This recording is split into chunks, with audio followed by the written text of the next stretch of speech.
This free step-by-step video comes to you directly from Haynes. You can complete more than 200 jobs on this vehicle when you purchase the complete Haynes online manual at haynes.com.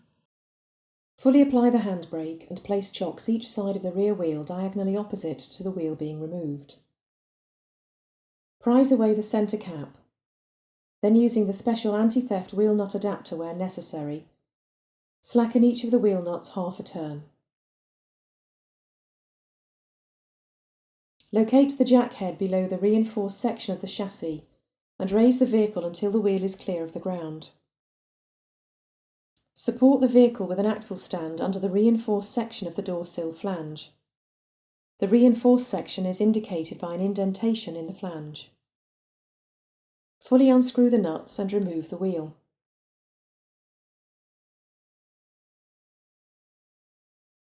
Carefully prise the retaining clip from the caliper body and mounting bracket.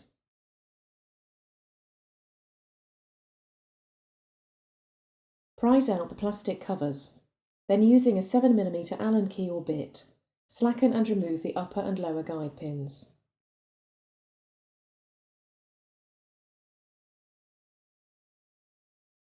Slide the caliper from place and suspend it from the suspension strut using a length of wire to prevent straining the rubber hose. Press the inner brake pad from the caliper piston and prise the outer pad from the mounting bracket. Measure the thickness of the pad friction material. If any pad is worn down to 1.5mm or less, all 4 front brake pads must be renewed. Clean the mounting bracket and the caliper with a brush and brake cleaner. If new pads are to be fitted, the piston must be pushed fully back into the caliper body. To prevent dirt being forced up into the hydraulic system, clamp the rubber hose. Remove the dust cap, fit a spanner to the bleed screw, then connect a plastic tube to the screw, with the other end in a suitable container. Slacken the bleed screw 45 degrees and push the piston fully back into the caliper. This is best achieved with a piston retraction tool, although a G-clamp will suffice. As the piston is retracted, the displaced fluid will flow into the container. As the piston comes to a stop, close the bleed screw. Remove the retraction tool, disconnect the tube, remove the spanner and refit the dust cap. Don't forget to remove the hose clamp.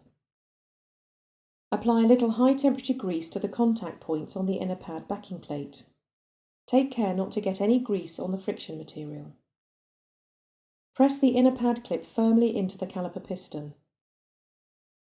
Apply a little grease to the outer pad backing plate, then slide it into position with the friction material against the disc face. Maneuver the caliper into position.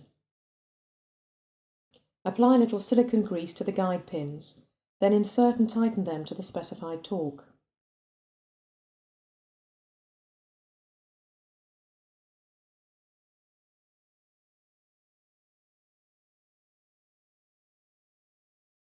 Press the plastic cover into place over the ends of the guide pins. Use a pair of pliers to refit the retaining clip to the caliper and mounting bracket.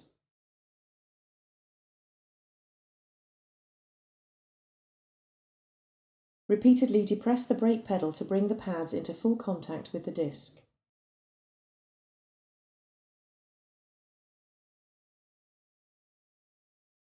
Locate the wheel over the hub studs, then refit and lightly tighten the nuts.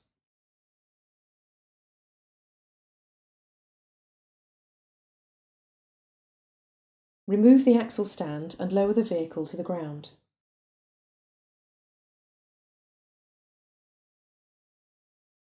Tighten the wheel nuts to the specified torque. Press the centre cap into place. Don't forget to remove the wheel chocks. Repeat this whole procedure on the remaining front brake. Open the passenger's door and pull the bonnet release handle. Pull out the safety catch and lift the bonnet. Unclip the support prop and engage it with the underside of the bonnet. The brake and clutch fluid reservoir is located at the rear of the engine compartment. The fluid level must be kept between the minimum and maximum marks at all times. If topping up is necessary, clean the top of the reservoir and unscrew the filler cap.